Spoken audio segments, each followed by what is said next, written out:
ar savu darbu, savu dzīvi ceļam. No melna darba balta maize aug. Kad būsi noguris pēc tāla ceļa, pie mūsu galda nāc, ja esi draugs. Mēs varbūt skopi būsim skaistās runās, bet ne jau vārdos īstā jēga ir. Tu ieklausies te mūsu jūras dunā un dzirdēsi, ko saka mūsu sirds.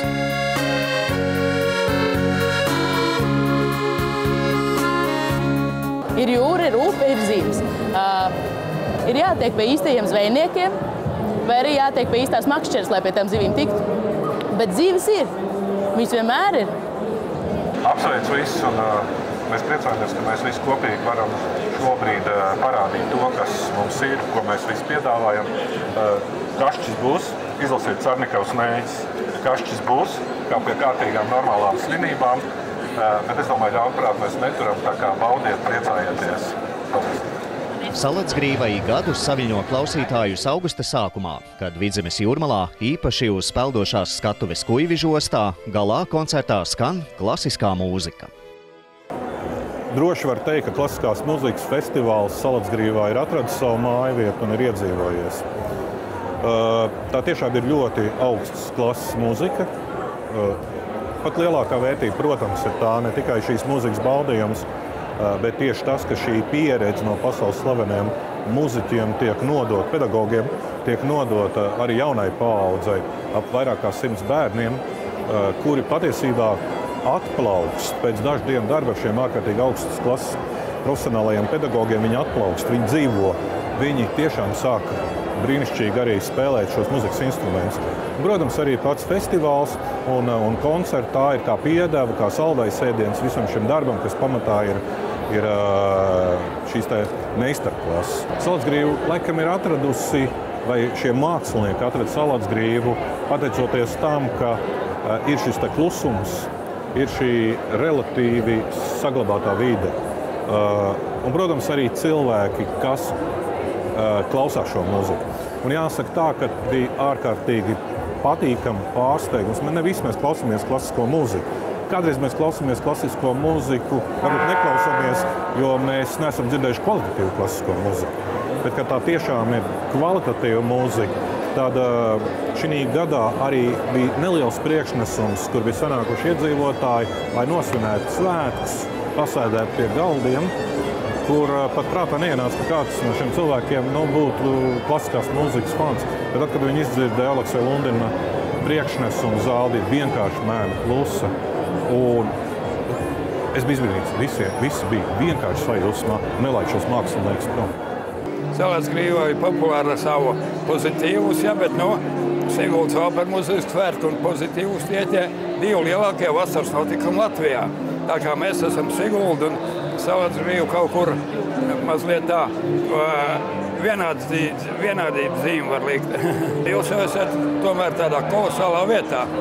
Ceļš no Rīgas uz Tallinu, un tur ir jāprot izmantot, respektīvi ir visi tie caurbraucēji jāprot apstādināt. Un es esmu tas, kas vienmēr braucot cauri Salatsgrīvai, 100% apstājos, un otrs ir, ka tiešām tur var saņemt visu, ko tev vajag.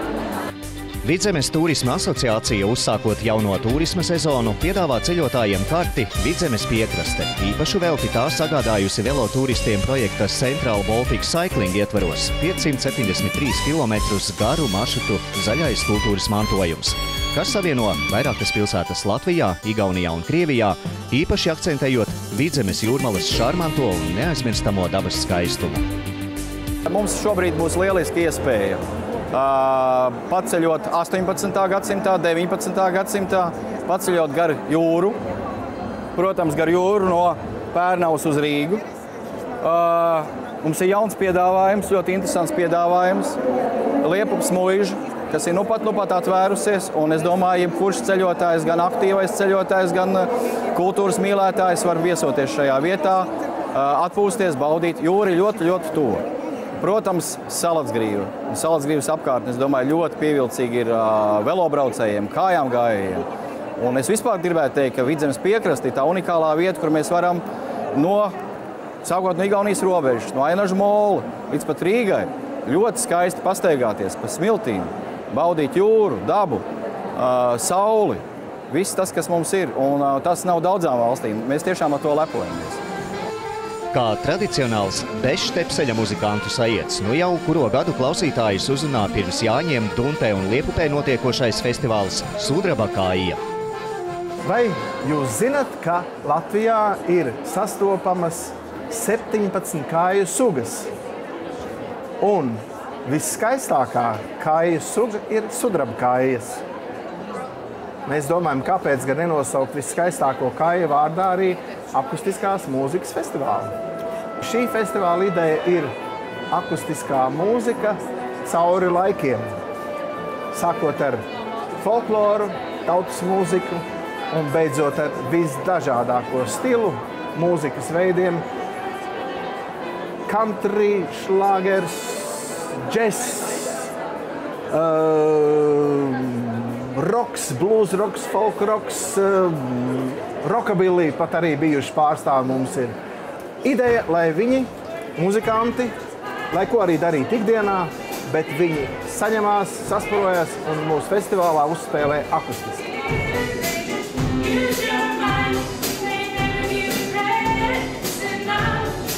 Šogad festivāls notiks no 13. līdz 15. jūnijam.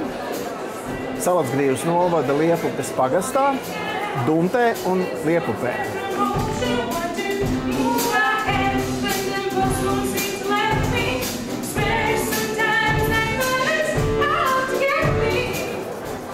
Pārsteigumi. Šogad dalību konkursā mums ir apstiprinājuši tādi Latvijā pazīstami mūziķi kā grupa Dagamba ar Valteru Pūcu priekšgalā 14. jūnijā Liepupes Pilskalnā aicināts visdažādāko stilu grupas, kuras var, spēj un vēlās muzicēt akustiski.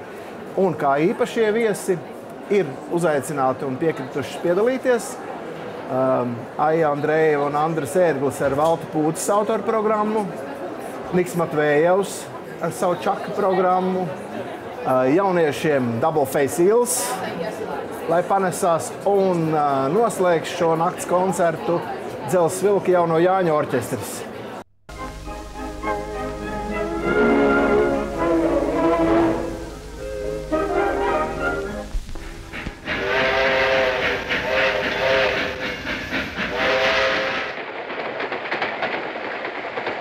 Latvijas sauszemes vārti uz pasauli neapšaubāmi nu jau vairāk nekā pusgadsimtu ir Rīgas startautiskā autoosta.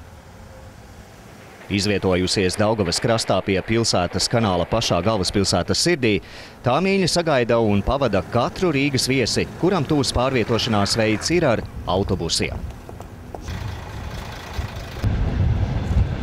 Autoostu biznesam Rīgā paliek 80 gadi. Tad pirmā vieta, ko sauc par autoostu, radās tepat blakus 13. janvāra ielā 80 gadus atpakaļ.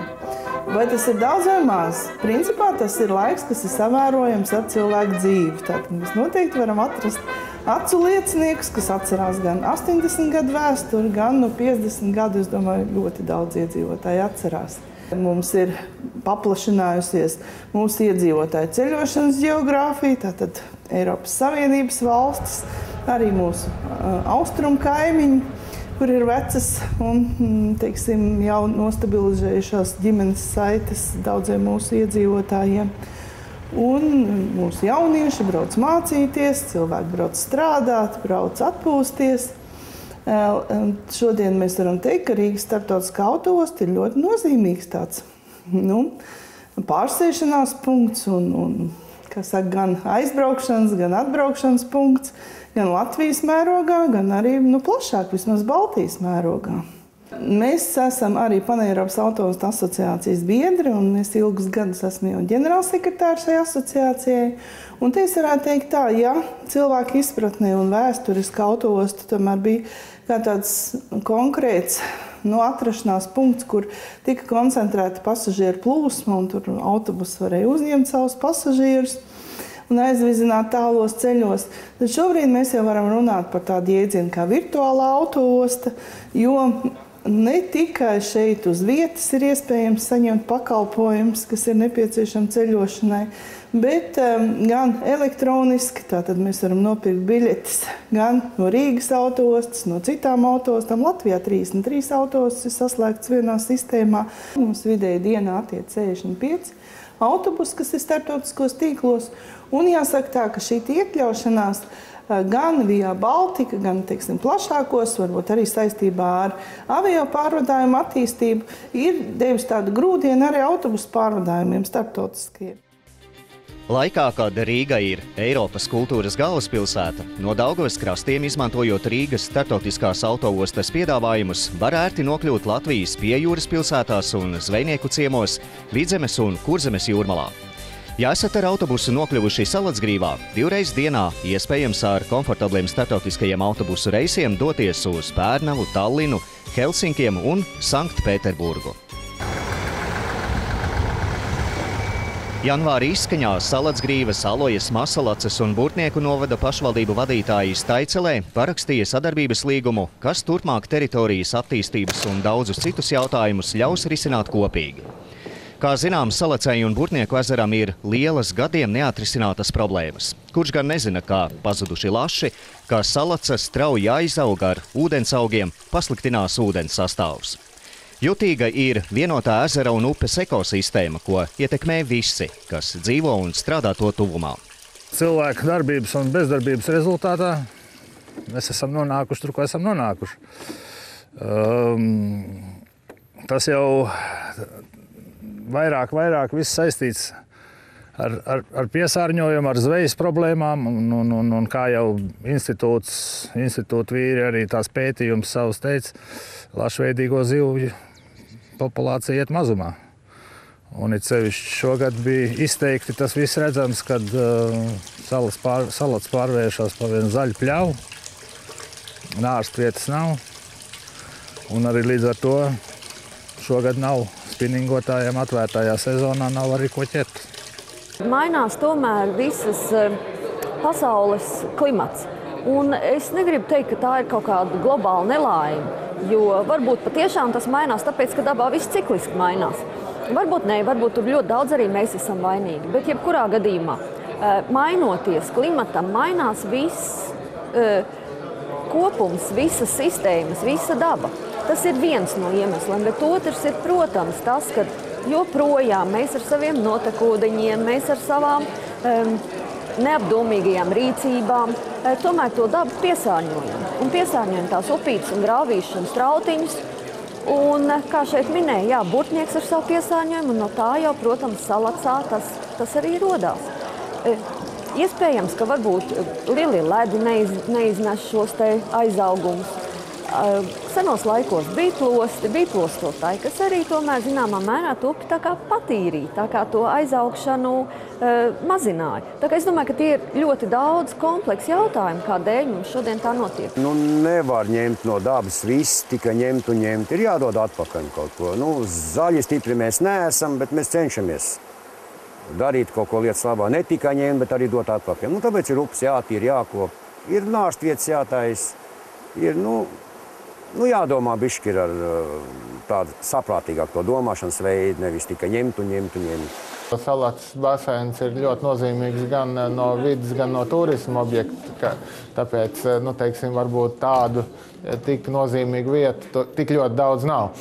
Bet, jebkurā gadījumā, tas ir viens no valsts uzdevumiem. Mums ir skatīties, kā veicināt šo pašvaldību sadarbību, un es, piemēram, negribētu spiest, vismaz šajā laika periodā noteikti nebūtu jārunā par kaut kādu administratīvu teritoriālo reformu un kaut kādu piespiedu apvienošanu, bet tieši par šādiem sadarbības modeļiem, un tas arī bija iemesls, kāpēc, uzzinot par šo pasākumu, es arī pat pārkārtoju savu darbu programmu, lai šeit varētu nokļūt.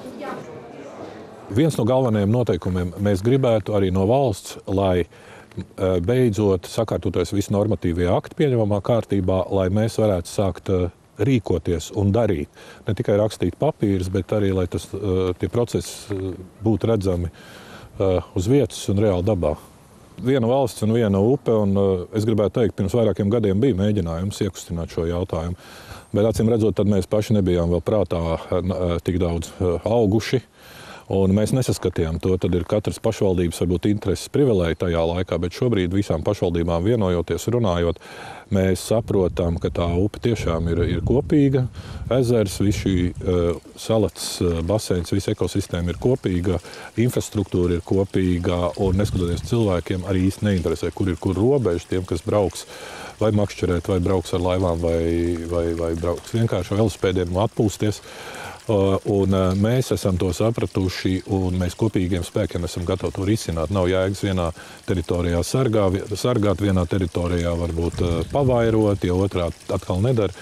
Un es domāju, ka mēs vienkārši esam auguši un uz to skatāmies kopīgi. Salats skaitījās Eiropas 4. lielākā dabiskā lašu nārstupe. Un tas status šobrīd pēc tām ziņām ir mazliet apdraudēts. Un tas ir mūsu laiks, kad mēs varam savu roku pielikt, lai to atjaunot. Un varbūt arī tas tālais, skaistais mērķis varētu būt tāds, ka šīs zivis, šī visa ekosistēma dzīvo, viņai nedarot pāri pat par sevi. Un tas ir, protams, resurss tālākai attīstībai. Šobrīd mēs ķeram zīvis, slaucam ikrus, vedam, vairojam, pēc tam vedam atpakaļ. Es domāju, ka bez liekiem resursiem dabiskā veidā tam vajadzētu notikt, kā daba to dara.